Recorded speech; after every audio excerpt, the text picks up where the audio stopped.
Hey everyone, my name is Pedro Rodriguez. I'm the founder and director of Urban Youth Justice. We're a 501c3 nonprofit that travels the whole state of Florida, reaching justice-involved youth. Our goal is to reach them with the gospel, introduce them to Christian hip hop, and disciple them along their journey. Also provide aftercare and mentorship services when they come home.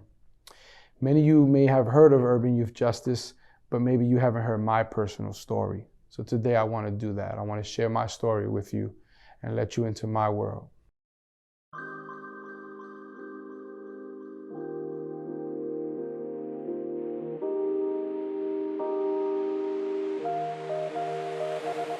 So Psalm 107:2 says, "Let the redeemed of the Lord tell their story."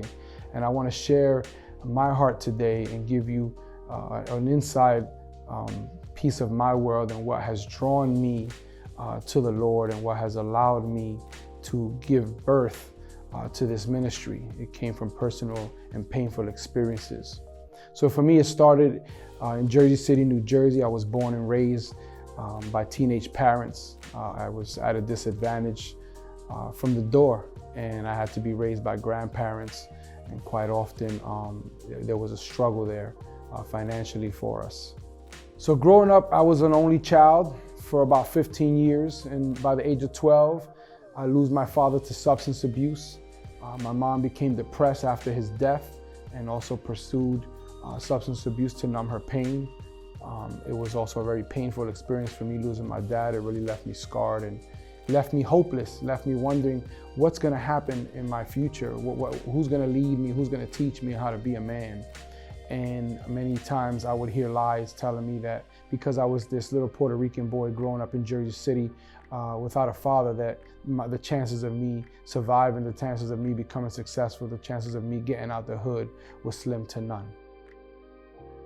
Growing up as a teenager without a father, I began to make a lot of poor choices. By the age of 13, I had already tried substances. By the age of 15, I had already began to sell marijuana in high school and in the neighborhood. By the age of 18, I began to sell crack cocaine and became addicted to money and the fame and the power that came with that in my neighborhood, chasing women and just material things. To make matters worse, I became a father at 18 and 19, two different daughters, two different mothers, and my life just became extremely difficult financially and just a lot of responsibilities as a young man growing up in this neighborhood. Along the way, one of the women that I had my first daughter with, she had a background in church. She grew up in the church and she knew Christ and walked away for several years. And in her journey from 94 to the time she decided to recommit, we had a very toxic relationship.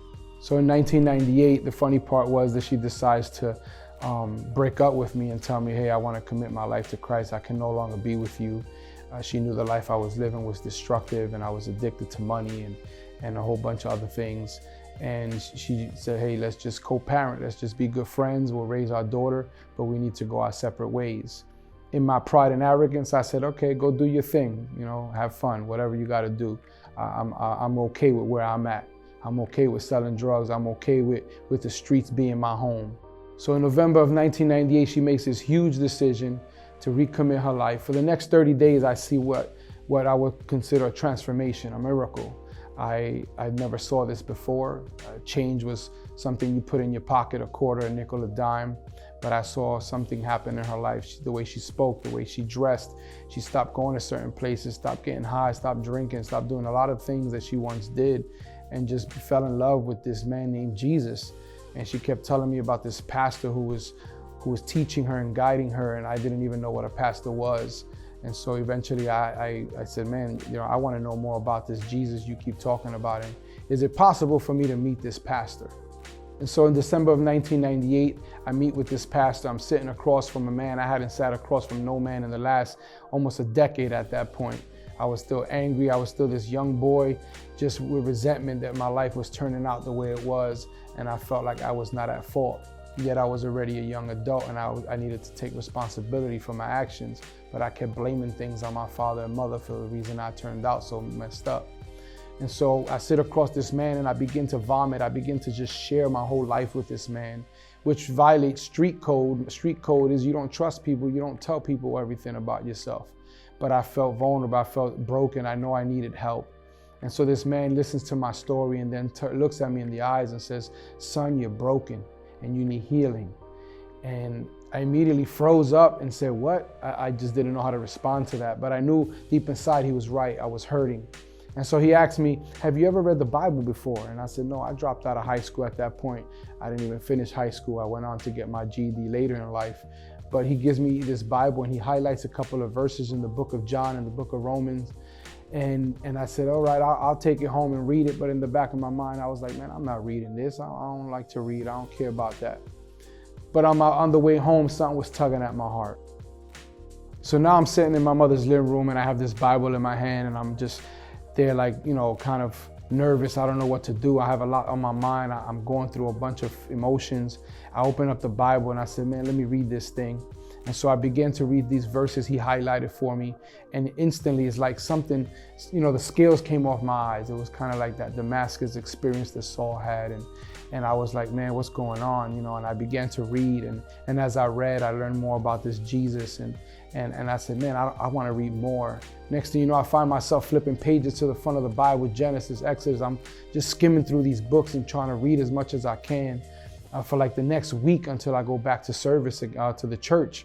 And while I'm in his office, I'm telling him what I read, and he was impressed, like, wow, you read all of that. And yeah, he began to ask me questions, and I said, I really want to surrender my life. I don't want to live like this. I know that if I continue to live like this, I'm going to end up in prison or dead, as I had already seen some of my friends die, and some of my friends had gone on to prison to do long bids. So the following Sunday, I end up attending his service. He invites me to hear the sermon, and I'm a part of the service, and now I'm hearing this sermon for the first time. And it's like this laser beam from the pulpit just hits my heart. I knew the Lord was tugging at me. I knew the Lord was talking to me. And it was that very day that I left that church. And the crazy thing is that I had all intentions of making a drug transaction after service. I still was not fully surrendered. I still had all intentions of still doing things that I was addicted to, things that I was attached to, businesses I developed over the time that I was selling drugs to survive. I didn't know any other way.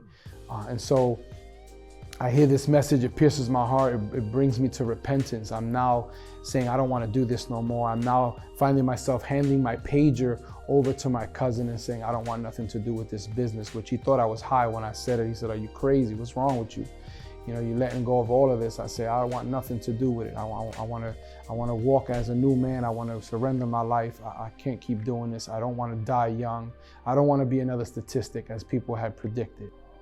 So now I begin to experience my own transformation, and I end up for the next 7 months planning a wedding to the woman that broke up with me, to the woman that led me to the Lord, to my daughter's mother. And so we end up marrying each other in July 1999. We lasted 23 years actually, married, and 28 years together. But unfortunately, I lost my wife about 14 months ago to a battle with pancreatic cancer. For the next several years, I began to be discipled. I become a leader. I led men's Bible studies and recovery groups. I also did street ministry. Later, 2014, the Lord, in some weird, random decision, which is so unlike me, we and my wife decided to move to Florida.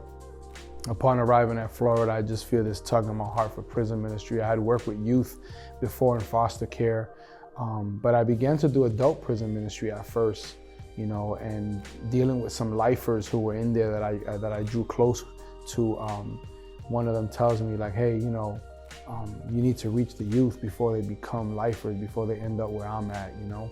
And so I felt the Lord tugging at my heart and shifting me, and I began to volunteer with organizations like Youth for Christ, Sozo Missions, and also did my own work just going into Sarasota County Jail, Youth Mod, and reaching kids there, just mentoring and praying with them. And on this same journey, I also decided to go back to school in 2012, and I decided didn't know what I wanted to do, but I decided that I wanted to be a counselor. I wanted to help people because I saw my family struggling with drug addiction on both sides, and just the brokenness that I saw addiction causing in so many families.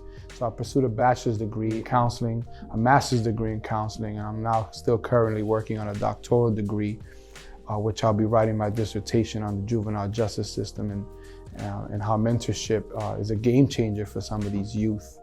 So lastly, in 2019, I began to feel called to start my own nonprofit, which is where we birthed Urban Youth Justice, and we began to do some local facilities, which then expanded to residential programs. We started to travel to all 3 regions of the state. We've even been invited to other states such as Tennessee, California, Alabama, Chicago, North Dakota, New Mexico, and this has become something greater. So I just want to give the glory to God for my story and all my redemption story and all that He's done, the transformation I've experienced. I can now be a model and put Christ on display of what He can do in the life of anyone who trusts in Him. And what we do is continue to empower these kids, give them hope through these real life stories we share, through the music, through the mentorship, the discipleship, everything that we offer them, just building relationships. Use your story. We all have one. And God may be calling you to serve in some area. If you're interested in volunteering and serving with Urban Youth Justice, reach out to us. Maybe God has a calling for you in a different area.